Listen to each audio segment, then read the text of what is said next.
Hey, welcome back to the channel. It's your man Primetime, and you already know you're on Primetime Talk TV. And yeah, I'm back at you with another good video, and you already know the routine. Once you enter my house, wipe your feet off, hit the like button, hit the subscribe button, and smash the bell icon so you can be notified the next time I drop these next latest and greatest videos like these. Oh man, let's go ahead and jump on into this video, shall we? How about that Robert Garcia comments about Anthony Joshua after his loss? Hold on, man. Look, we got a lot to talk about on this one. Anthony Joshua's trainer, Robert Garcia, said, "I think Orlando USYK was mentally stronger. His mind made him turn the tide. And I think Anthony's mind is a bit weaker than Usyk's." Oh my God. Boop, boop, boop, boop. Shots fired. Get low. Robert Garcia busting shots at Anthony Joshua. Oh. Or was he? Or was he just telling the truth? And that's what I think was the whole case and the reason why Eddie Hearn for so long kept Anthony Joshua away from Deontay Wilder. In all my videos, go check them out. They real. I talked about back then how Anthony Joshua just was not as confident as he was made out to be. Period. It could be in the story, but it's not. It's not. Oh yeah, Robert Garcia said some more. I'm just gonna break this down. He said that Orlando USYK mind was able to turn the tide. What does that mean? All right, let me break that down for you. He meant when it was time for USYK to fold, when everybody thought Anthony Joshua was winning decisively, he was able to turn into another gear. He turned into that other gear that other boxers would have folded from. Not Orlando USYK. He made sure that he was not going to lose. And he even stated that from his own mouth.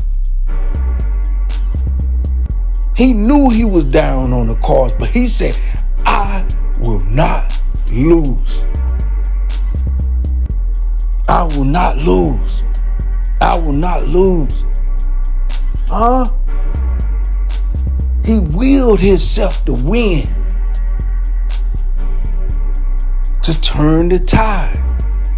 When Anthony Joshua was cruising, Orlando USYK was coaching his own self.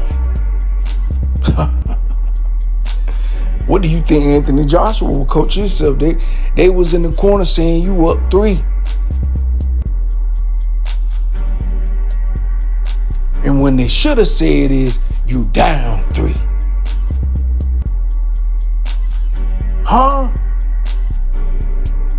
Now I understand what Robert Garcia is saying, but see, that's part of the coach's power as well, is to coach his fighter to a win.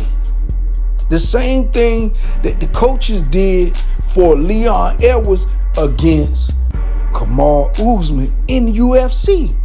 He was losing all 4 rounds. It was number 5 rounds in the whole match. And with 56 seconds left, this man kicked this man and knocked him out cold. And see, that was the same thing that Orlando USYK did to Anthony Joshua.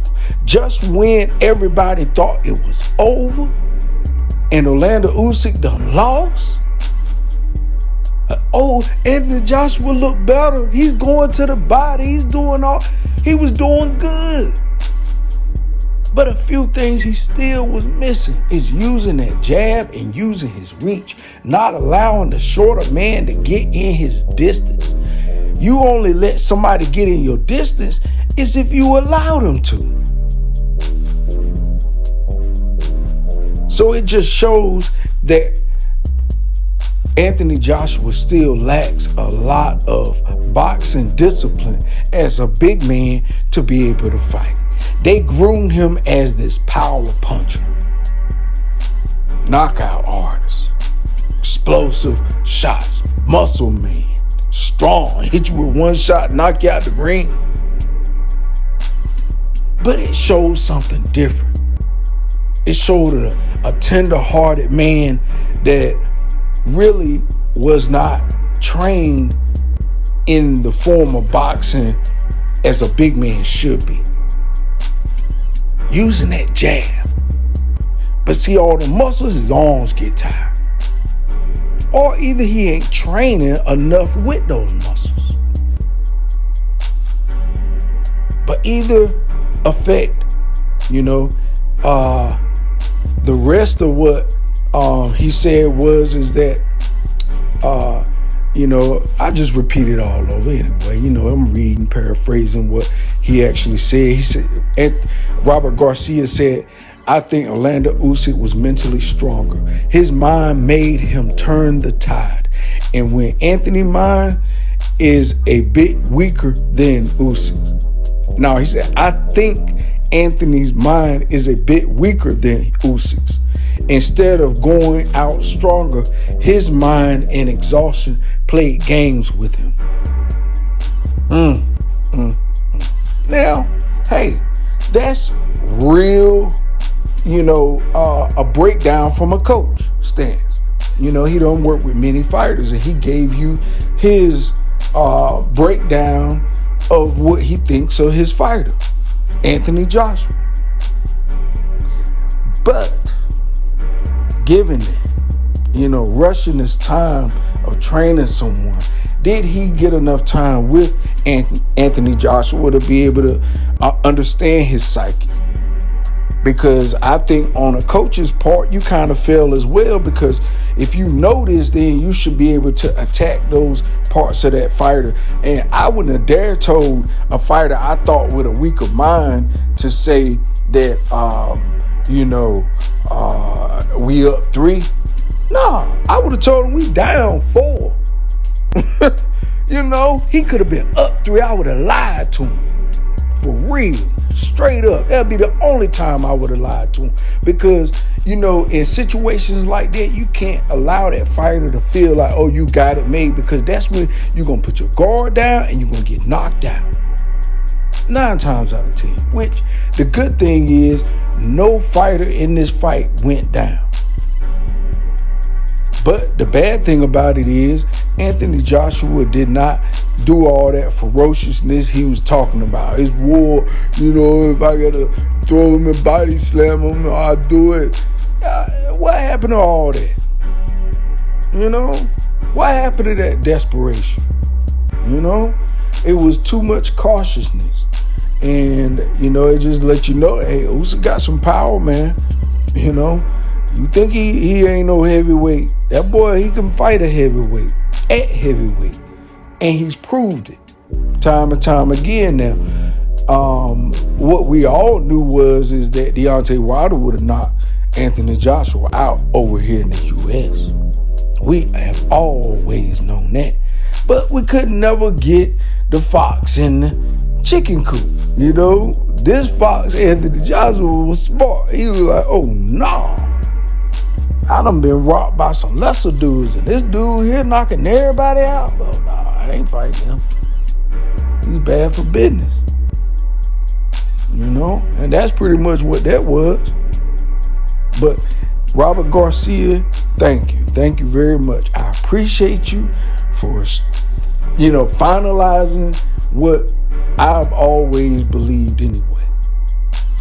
Is that Anthony Joshua don't have a superior mind against superior boxers. And if they, beat over guys like he done fought Pulev 3, 4, 5 times, he done fought Dillian White 2-3 times. He done fought Tacker 2-3 times. You know, it's like he done fought the same dudes over and over and over and over and over again.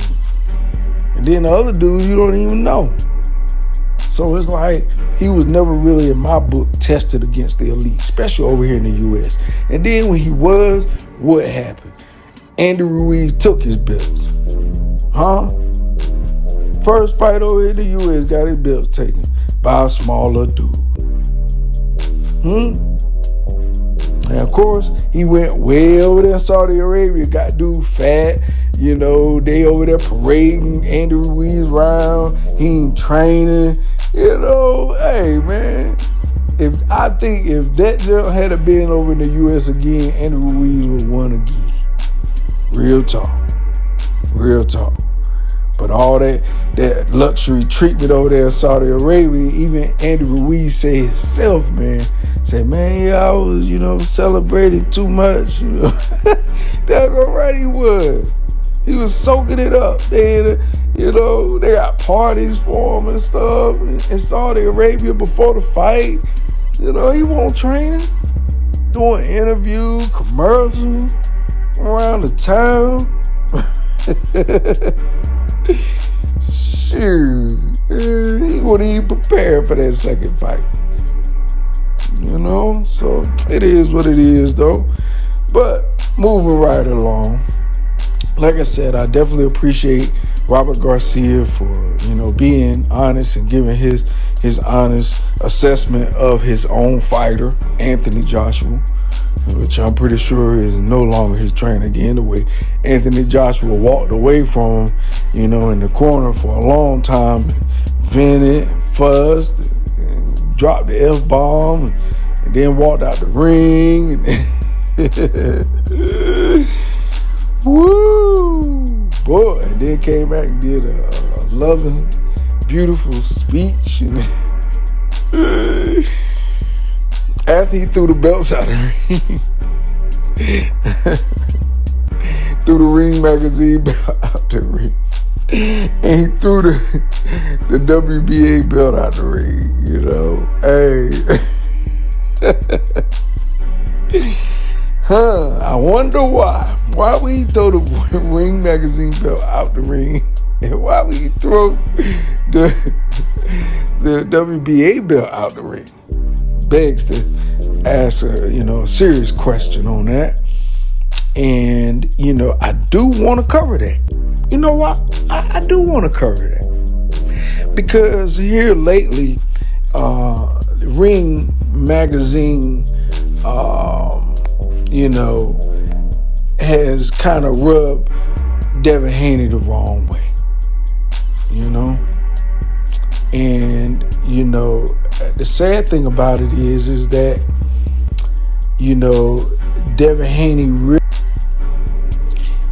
Devin Haney has all the right to be upset.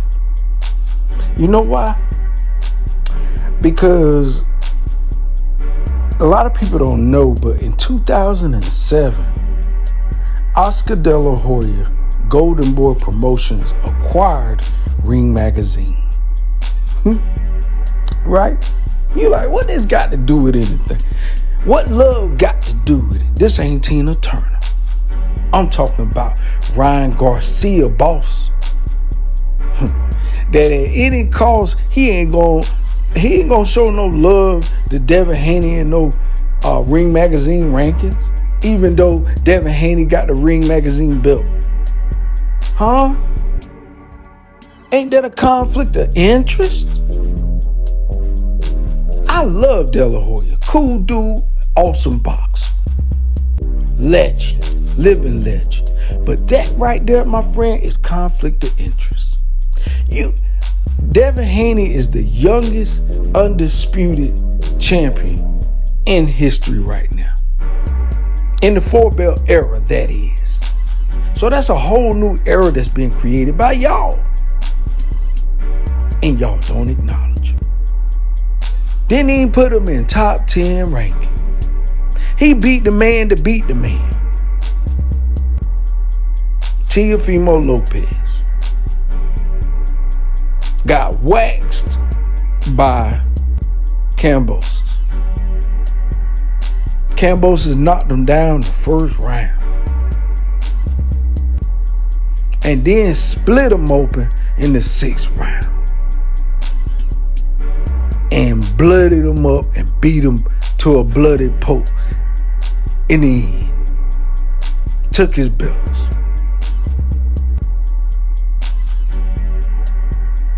A year or two later, Devin Haney fight Kambosos and waxes him decisively every round.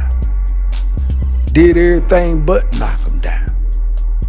Beat him and embarrassed him in the Marvel Arena, the biggest arena in the world in Australia. Marvel Arena, biggest stadium. They be having the soccer events and all that there. Or football, if you actually watch the sport. But I digress. Things like this looks very, very shady, especially from Dougie Fisher going on social media to answer, Devin Haney. Yeah, Devin Haney venting. He young. He venting on Twitter. Like, man, this Ring Magazine belt, man. Because he looking at the ranking like, y'all ain't got me ranked. The youngest one to do it. But see, behind the scenes, it's a conflict of interest. Because De La Hoya, man, you know what I mean? I know Ryan Garcia, your boy, but come on now. Fair is fair, right is right. If you got a legitimate magazine company, then it's supposed to run its own. And he got the boy ranked in top 10, undefeated. Crazy. Straight crazy. That looks bad on y'all part, man. I'm telling you. That looks bad on y'all part. Because see, if somebody else come along and do it, it's going to be over for you. If somebody actually come along and do a legitimate magazine, it's going to be over for you. It's going to be over for you. So anyway, that's all I got for you in this video. You already know the routine when you leave my house. Hit the like button, hit the subscribe button, smash the bell icon so you can be notified the next time I drop these next latest and greatest videos here on Primetime Talk TV. And I'm on social media everywhere. Definitely come to the website and get you some merch, man. PrimetimeTalkTV.com. I'm out, y'all. Peace.